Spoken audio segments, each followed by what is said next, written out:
Deceit, lies, and division can all but destroy people. So how do you prevent that from happening to you?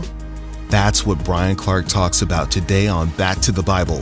And following his message, he'll step into the studio to share some thoughts with apologist Nat Crawford about living in faith rather than fear. Time now for today's message. Here's Bryan. Somewhere along the way, Esau decided that if he was going to be happy, if he was going to get what he wanted to get out of life, he had to do it himself. His fear was if he did not look out for himself, nobody else would, which drives him to a selfish behavior. So that's how he lived his life. It was just for himself. We're told at the end of chapter 26 that nothing's changed. He marries these two Canaanite women that just grieved his father and mother. But he didn't care. That's what he wanted. I think probably, much to his surprise, he's called before his father, and his father tells him that he's going to receive the blessing. Now, he's already sold the birthright.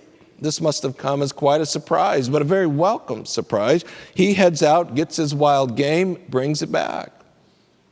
When he appears before his father asks him, "Who are you?" His response is interesting. "I am Esau, your firstborn." In other words, it's his way of saying, I deserve this blessing. I'm the one that has the right to it.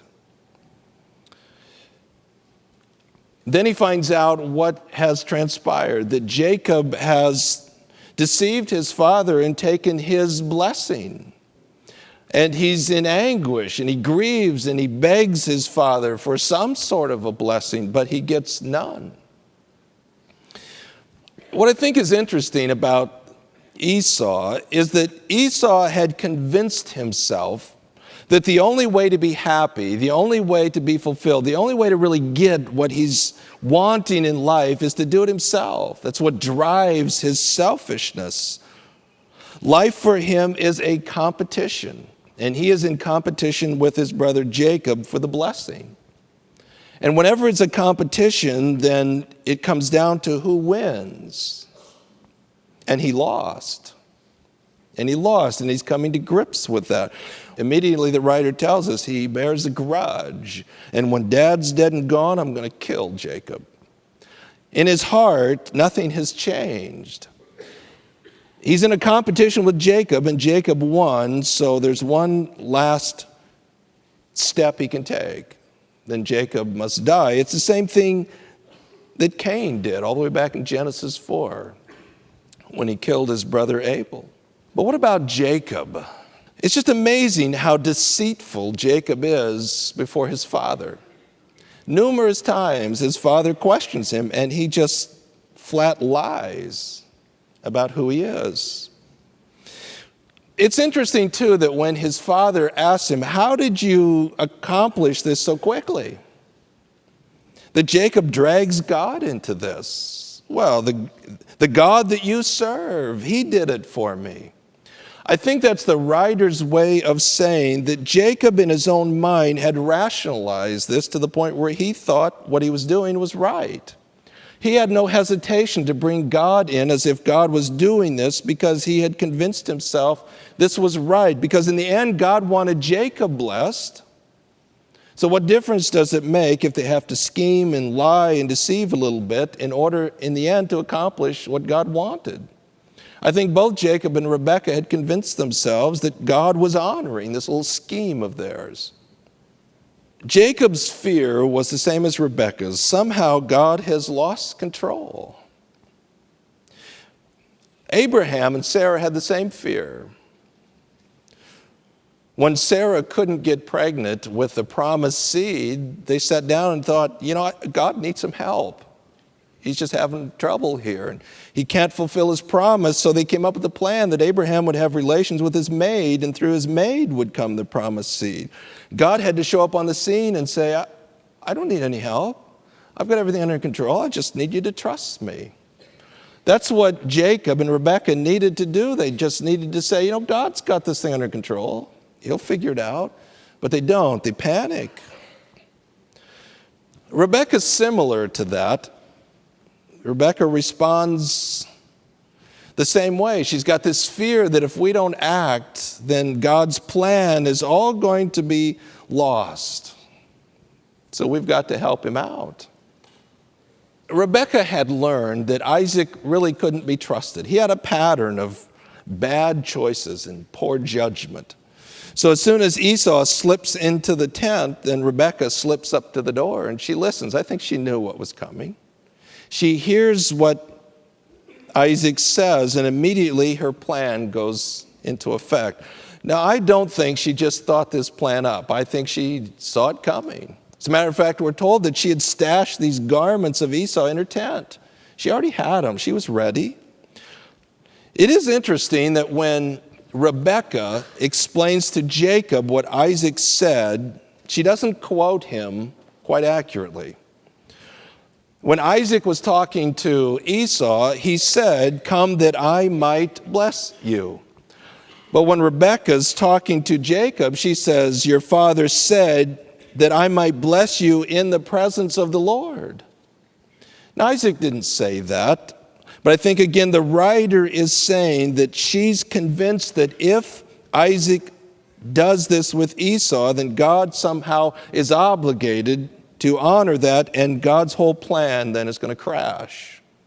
So in her own mind, she's justified her scheme in order to save God's plan. I think you see it again when Jacob questions, what if we get caught? And she says, I'll take the heat. It's her way of saying, I think we're doing the right thing here. She wasn't worried about that. When it's all said and done, I think both Jacob and Rebekah saw that their cause was right, and in their own minds then they rationalized their lying, their scheming, their deceiving, their manipulating, because the ends justify the means. You know, it is easy to do that.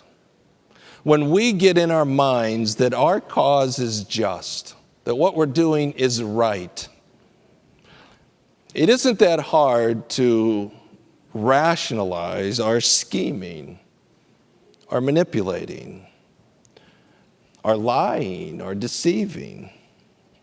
Sometimes out in the marketplace, the way the game is played lacks integrity. And we rationalize our behavior by saying that's just the way the game is played. You have to do that to survive. That's fear. That's not faith. God expects us to do what's right, and we live with the consequence of that. God hasn't lost control. Everything's not falling apart. Sometimes when our cause is just, we find ourselves, we don't blatantly lie and deceive. We just misrepresent the facts. We just shade the truth. We just present things in such a way that it promotes our agenda, but we're not completely honest. When a husband and wife start to do that, the relationship starts to disintegrate. When a parent does that with a child, or a child with a parent. When business partners begin to operate that way, it all starts to fall apart. It was interesting. A number of the commentators really saw no problem in what Jacob and Rebekah did. They went back to other incidents in the Bible where people seem to have lied and God honored that. For example, Rahab the harlot lied about the spies being in her house. For example, the midwives lied about the sons that were born to the Pharaoh, and God seemed to honor that. This is the discussion that has gone on for hundreds and hundreds of years about situational ethics. When is it right to lie? It was always a big discussion that when, during World War II, people housed Jews to hide them, and the Nazis came, and they would lie. They would say, they're not here.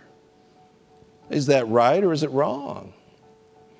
Well, I don't find that a terribly complicated discussion myself. I just think it's always wrong to lie. I think it's always wrong to deceive. Our lies, our deceptions, our schemings, our manipulations, they're all driven by fear that somehow God's lost control. I've got to help him out. God himself is described as the truth. He doesn't just tell the truth, he is truth. How could God ever honor that which is deceitful and untrue? Sometimes God works in spite of us, just like this story, but that doesn't justify the behavior. Many people want to be in God's Word daily, but where do you start? And how do you keep going? Well, if that's something you struggle with, we can help with an exciting variety of free daily Bible reading plans for you. Choose from Bryan Clark's 21-day Bible reading challenge, or maybe you'd like our 6-month reading plan. We also have chronological and historical plans. They come directly to your email, only take about 10 minutes a day, and include a few questions to help you process what you've read. It's a great opportunity to move forward in faith. So get started today at backtothebible.org. That's backtothebible.org. As we continue today's message, Rebekah and Jacob lied to Isaac. Now what? Here's Bryan with more. Then there's Isaac. The writer goes out of his way in the end of chapter 26 to tell us Esau was a messed up guy that just made his parents' life miserable. So the last thing we're expecting is that Isaac's going to bring in Esau and bless him, make him the head of the family. You really have to wonder about Isaac's judgment. I mean, what is really wrong with this guy? In both stories, this one and the previous story, where we're told that Isaac sides with Esau, in both stories we're told it was because he liked to eat the food that Esau prepared. You really find yourself wondering, is it possible that this guy's belly so controls his life that it leads to these horrible lapses in judgment? I mean, that must have been some good stew. I think it's possible that there's more of an imagery there of just saying that Isaac just flat didn't get it. He just didn't believe it. God came to him over and over again and made these magnificent promises on the basis of grace, and Isaac just didn't get it. He just didn't believe it. He didn't buy it. There was this sovereign power that was committed to him to do what he could not do for himself. He just didn't believe it. Didn't buy it. So Isaac's just kind of plodding through life, doing what anybody else in that culture was doing and just following the traditions of his people. God said, I want you to bless Jacob. And Isaac says, well, it's normal to bless the oldest. And he's just kind of plodding through, living his life as if God's not even a factor. His fear was he just didn't believe God. Just didn't believe. If there is a ray of hope in this sad story, it is what happens in verse 33. When Isaac becomes aware that he has been tricked and Jacob has received the blessing, says he trembled. As a matter of fact, the Hebrew says he trembled a great trembling. It's very graphic language. He wasn't trembling just because he got tricked. He was trembling because at that moment he realized God will have his way. And he realized that God speaks the truth and his will and plan will be accomplished. There's nothing Jacob can do to change that. At that moment, there was a level of fear as he trembled at the reality of God's promise. And that is why he says, I blessed him. And then it's as if he pauses and maybe scratches his chin a little bit and says, yes, he will be blessed. In other words, at that moment, he realizes God will have his way. But it's not just that he will be blessed, it's that God told the truth when he said he would bless Jacob. Because in chapter 28, when Jacob is sent away, Isaac basically restates the covenant promises. He says, Jacob, you will have land, you will have people, you will have all of these promises that God made to Abraham. Because for the first time in his life, he finally gets it. Now you go to Hebrews chapter 11 and you find that Isaac does show up in the Faith Hall of Fame. And you're wondering, how does this guy get in there? Well, the writer of Hebrews is very clear. He gets in there on this one statement. It is this moment that is the aha moment for Isaac, when for the first time in his life, he actually believes that God told the truth. that by faith his son would have land, would have multiples of nations, would have all the blessings that God promised Abraham. Up until this moment, he just didn't believe it. It isn't hard to identify with Isaac at all. Isaac was living as if God was a non-factor. He's just kind of plodding through life in spite of the promises God had made. So often we're just kind of plodding through life as if God's kind of a non-factor. He's made all these magnificent promises to us, yet we're anxious, we're stressed out, we're fearful. We live as if God didn't make those promises at all. Like he's not really going to do what he said he was going to do. Oftentimes, it's hard to tell a difference between those who say they believe in Christ and those who don't. We're just plodding through life the same way. Same values, the same lifestyles. We're just kind of plodding along. If God's promises are true, there ought to be a radical difference between those who know Christ and those who don't. And it simply comes down to whether or not I believe. Isaac's fear was he just didn't buy it. Somehow it wasn't true. It didn't apply to him. Until that aha moment when he finally realized God means this. 4 people in the relationship of a family, all 4 driven by fear. And the family was destroyed. Because fear drives us to see what we can get. So we become incredibly selfish. Because we're convinced if I don't look out for myself, nobody else will. Fear causes us to scheme and to manipulate and to lie and deceive and take matters into our own hands. And it's easy to justify that because our cause is right. We think we're on the side of right. Fear causes us just to plod along through life as if God doesn't exist. His promises aren't true. I'm just trying to crank it out every day like everybody else. When we're driven by fear, we're in relationships to get. And when everybody's getting, that's competition. And that's always going to lead to unhealthy relationships. It has to. The alternative is faith. Faith, which is believing rather than being selfish to get what I need, I trust God that He'll give me what I need. Rather than feel like I have to scheme and manipulate and lie and cheat, I just do what's right and leave the consequences with God. I believe He hasn't lost control. Faith means that I believe the promises of God. I don't live as if they're not true. I believe them. I live them out.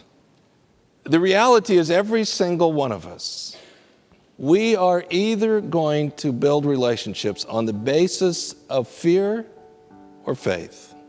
If it's fear, they will unravel, and you will live with the consequences of that.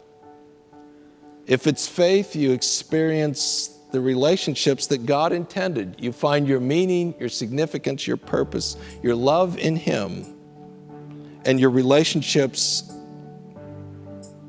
are motivated by a desire to give rather than to get, a desire to complete rather than compete. What will it be for you? Is it fear? Is it faith? Now Bryan Clark steps into the studio with apologist Nat Crawford to talk about fear, faith, and family. Bryan, that is a really good message. The dynamics in Isaac and Rebekah's family were really difficult, weren't they? Very difficult. You have a husband and wife divided. You have the 2 boys divided. You have a lot at stake. I mean, the text told us Isaac was very wealthy. So there's a lot at stake here, and it's a really good example of fear versus faith. And you just wrestle with, how might the story have been different if Isaac would have led the way? right. And again, it seems like fear is at the center of the problem, right? Absolutely it is. One of the things you mentioned is situational ethics, and I think we encounter this all the time. That conversation about situational ethics can be really complicated, can it? Yeah, it can get really complicated. So over the years, it's ranged from, was Corrie ten Boom and her family, were they wrong to lie about the Jews they were hiding during World War II, all the way to if you put your lights on a timer so they come on in the evening, is that deceptive? Is that sin? To everything in between. So it does get complicated. I have found over the years a little common sense helps. Mm-hmm. I don't think if you're putting your house lights on a timer, you're really trying to deceive the world.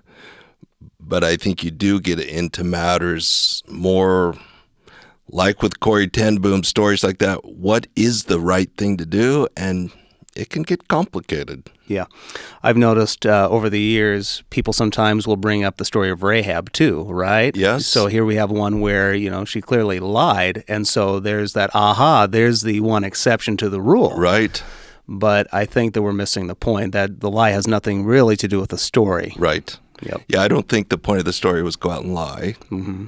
But I think it was God being faithful. Exactly right. Exactly right. So what are some practical ways that fear shows up in our lives today, but also how would faith change the way we live day to day? So, yeah, great question. So I think fear flows out of our doubt.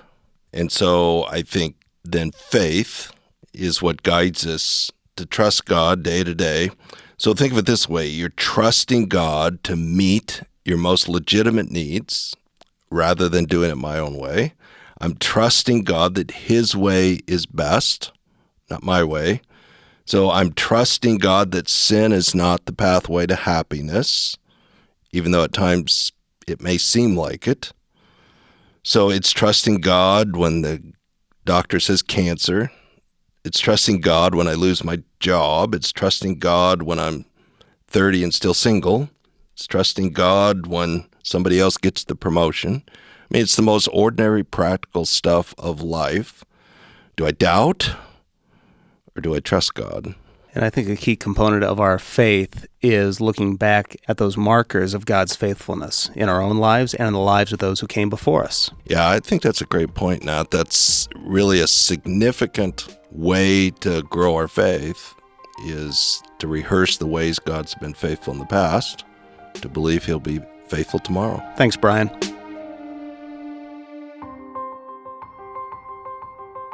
This is Back to the Bible. Bryan will be back tomorrow with more encouragement from his series in Genesis here on Back to the Bible. To listen again or share this program with a friend, come to backtothebible.org/podcast. Have a blessed day.